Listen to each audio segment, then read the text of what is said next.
বাংলাদেশ নদীমাতৃক দেশ। ভাটির এই দেশের ছোট বড় মিলিয়ে 1008টি নদ নদী রয়েছে। এইসব নদীপথের দৈর্ঘ্য 22,000 কিলোমিটার। পদ্মা, মেঘনা, যমুনার মতো বড় বড় নদী উপনদীর সমন্বয়ে বিশ্বের অন্যতম বৃহৎ নদী ব্যবস্থা গড়ে উঠেছে এই দেশে। আর এই নদীমালা বাংলাদেশের গর্ব। বলা হয়ে থাকে এদেশের নদী যেন জীব। আর তাই এই অঞ্চলের মানুষের সাথে নদী ওতপ্রোতভাবে মিশে গেছে। এই নদীগুলোর মধ্যে 54টি বাংলাদেশে এবং ভারতের মধ্য দিয়ে প্রবাহিত। আন্তঃসীমান্ত এই নদীগুলোর মধ্যে তিস্তা একটি অন্যতম নদী। ভরা বর্ষায় এই নদীর পানিতে টইটুম্বুর থাকে। সেই পানি আর স্রোত কখনো কখনো মানুষের সুখ শান্তি বসতভিটা কেড়ে নেয়। আবার খরা মৌসুমে পানির অভাবে চাষ বন্ধ হয়ে যায়। এই নদী দিয়ে বাঙালির বঞ্চনার ইতিহাসের যেন শেষ নেই। কিন্তু আবার সেই অবস্থার পরিবর্তন হবে।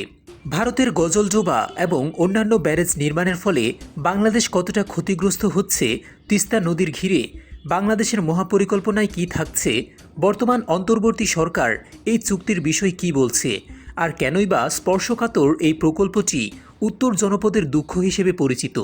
খাদ্যপাচে নদীর তিস্তার মহাপরিকল্পনার আদ্যপান্ত দিয়ে সাজিয়েছি এবারের পর্বটি। বিস্তারিত জানতে পুরো ভিডিওটি দেখুন।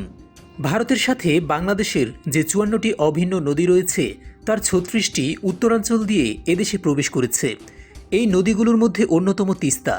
প্রায় 240 বছরের পুরনো নদীটির উৎপত্তি ভারতের পার্বত্য অঙ্গরাজ্য সিকিমে। বাংলাদেশ ভারতের আন্তঃসীমান্ত নদীটি ভারতের সিকিম ও পশ্চিমবঙ্গের জলপাইগুড়ি বিভাগের প্রধান নদী। একে উত্তরবঙ্গের জীবনরেখাও বলা হয়ে থাকে। এটি ভারতের সিকিম, পশ্চিমবঙ্গ রাজ্য এবং বাংলাদেশের মধ্য দিয়ে প্রবাহিত, যা উত্তরাঞ্চলের জন্য অত্যন্ত গুরুত্বপূর্ণ নদী। সিকিম ও পশ্চিমবঙ্গের উপর দিয়ে প্রবাহিত হওয়ার পর বাংলাদেশে প্রবেশ করে তিস্তা ব্রহ্মপুত্র নদের সঙ্গে মিলিত হয়েছে। 1787 সালের পর তিস্তা তার পুরনো গতিপথ পরিবর্তন করে লালমনিরহাট, রংপুর, কুড়িগ্রাম, গাইবান্ধা জেলার ভেতর দিয়ে প্রবাহিত হয়ে ব্রহ্মপুত্র নদে মিলেছে। নদীটি নীলফামারী জেলার কালীগঞ্জ সীমান্ত দিয়ে বাংলাদেশে প্রবেশ করেছে, যার দৈর্ঘ্য 315 কিলোমিটার। এর মধ্যে 200 কিলোমিটার ভারতে এবং 115 কিলোমিটার বাংলাদেশ অংশে পড়েছে। তিস্তার মাসিক গড় পানির অপসারণের পরিমাণ 2430 কিউসেক। সিকিমের ভেতর দিয়ে প্রবাহিত হওয়ার সময় তিস্তা অনেকগুলো গিরিখাত সৃষ্টি করেছে।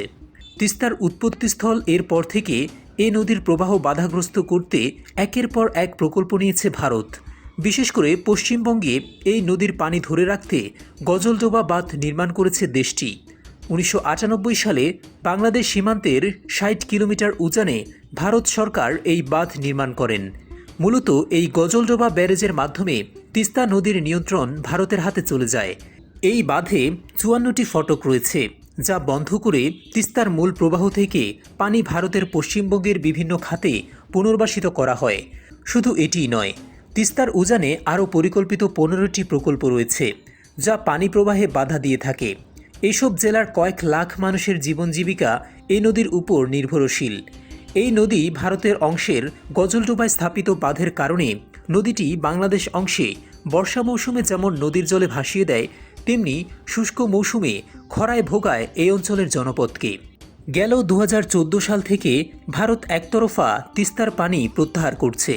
ফলে শুষ্ক মৌসুমে নদীটা একেবারেই শুকিয়ে হয়ে যায় চরাঞ্চল। এতে করে তিস্তা নদীর উপর বাংলাদেশের ন্যায্য অধিকার থেকে বঞ্চিত।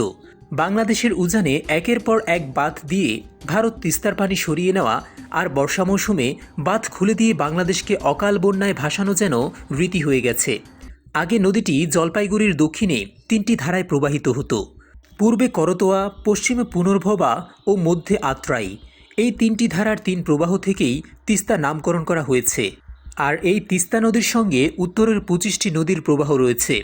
নীলফামারী, লালমনিরহাট, কুড়িগ্রাম জেলার উলিপুর, চিলমারী, রংপুরের গঙ্গাচড়া, কাউনিয়া, পীরগাছা, গাইবান্ধা, সুন্দরগঞ্জ উপজেলার উপর দিয়ে বয়ে গেছে এই তিস্তা নদী। পানি না থাকার কারণে কৃষিভিত্তিক উত্তরাঞ্চলে কৃষিকাজ ব্যাপকভাবে ব্যাহত হচ্ছে। পানির সংকটে শুষ্ক মৌসুমের কৃষিজমিতে সেচ দিতে বিপাকে পড়েন উত্তরাঞ্চলের 16 জেলার কৃষক। পানির অভাবে ফসলের ক্ষেত ফেটে চৌচির হয়ে যায়। আর যে অংশে একটু পানি থাকে সেখান থেকে খালের মতোই দেখায়। এই নদীতে মাঝে মধ্যেই মৎস্যজীবীদেরকে জীবিকার সন্ধান করতেও দেখা যায়, যদিও খুব একটা মাছের দেখা মেলে না এই সময়ে। অপরদিকে তিস্তা নদী ঐতিহাসিকভাবে অত্যন্ত ক্ষতিকর এবং খামখেয়ালি আচরণ করে থাকে। বর্ষা মৌসুমে তিস্তার পাহাড়ি ঢলে খ্যাপাটায় হয়ে ওঠে এবং এই নদী তিস্তার উপর নির্মিত গজলডোবা এবং অন্যান্য ব্যারেজ নির্মাণের ফলে বাংলাদেশের উত্তরের জেলাগুলোতে হঠাৎ করেই বান দেখা যায়। এমনিতেই তিস্তা বন্যাপ্রবণ নদী। এখন গজলডোবা ব্যারেজ পরিচালনাকারীরা তাদের সুবিধামতো সময়ে ব্যারেজের গেট খুলে দেয় এবং সেটা একতরফাভাবে। এতে বাংলাদেশের তিস্তা অববাহিকায় বন্যা কবলিত হয়ে পড়ে। এমনকি কোনো কোনো বছরে 7 বার এ ধরনের বন্যার কবলে পড়েছে উত্তরের জনপদ। এই নদীর সাথে যুদ্ধ করে বেঁচে আছে ভাটি অঞ্চলের মানুষ। ভারত ও বাংলাদেশের অমীমাংসিত বিষয়গুলোর মধ্যে অন্যতম তিস্তা নদীর পানি বণ্টন চুক্তি। 1938 সালে প্রতিবেশী দেশ দুটি সিদ্ধান্ত নিয়েছিল তিস্তার পানি 39% ভারত এবং 36% বাংলাদেশ পাবে।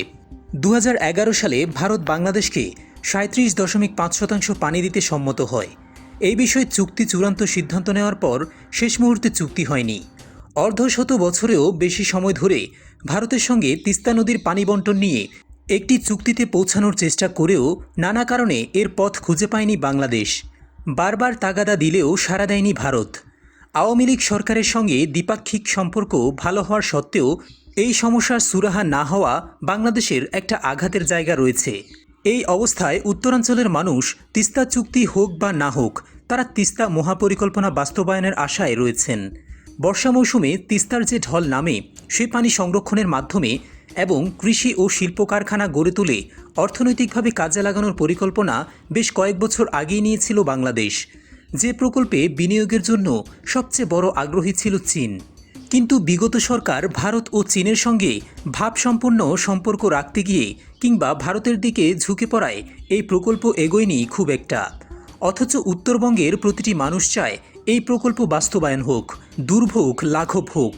2016 সালে চীনের প্রেসিডেন্ট শি জিনপিং ঢাকা সফরের সময়ে এই পরিকল্পনার কথা শোনা যায়। পরে চীন ও বাংলাদেশের আলোচনার মাধ্যমে পাওয়ার চায়না প্রায় $1 বিলিয়ন বাজেটে তিস্তা নদীর সামগ্রিক ব্যবস্থাপনা ও পুনরুদ্ধার প্রকল্প প্রণয়ন করে। কি সেই মহাপরিকল্পনা, কি আছে সেখানে? দর্শক, চটজলদি সেই তথ্যগুলো জেনে আসি। তিস্তা নদীকে ঘিরে উন্নয়ন পরিকল্পনার ব্যাপারে শুরু থেকেই চীনের আগ্রহ রয়েছে। এমনকি ঢাকায় নিযুক্ত চীনা রাষ্ট্রদূত কুড়িগ্রামে তিস্তা ব্যারেজ পরিদর্শন করেছেন। এই প্রকল্প দেখা যায় তিস্তা নদীর যে প্রশস্ততা আছে তা কমানো, অর্থাৎ এই নদীর গড় প্রশস্ততা বর্তমানে প্রায় 3 কিলোমিটার। এই প্রশস্ততা থেকে 0.816 মিটার কমিয়ে আনা হবে। এর ফলে নদীগর্ভে প্রায় 191 কিলোমিটার ভূমি পুনরুদ্ধার করা সম্ভব হবে। এছাড়া তিস্তার গভীরতা করা হবে দ্বিগুণ, অর্থাৎ বর্তমানে গভীরতা আছে 5 মিটার, পরবর্তীতে এটি 10 মিটার করা হবে। এর ফলে তিস্তার নাব্যতা বৃদ্ধি পাবে।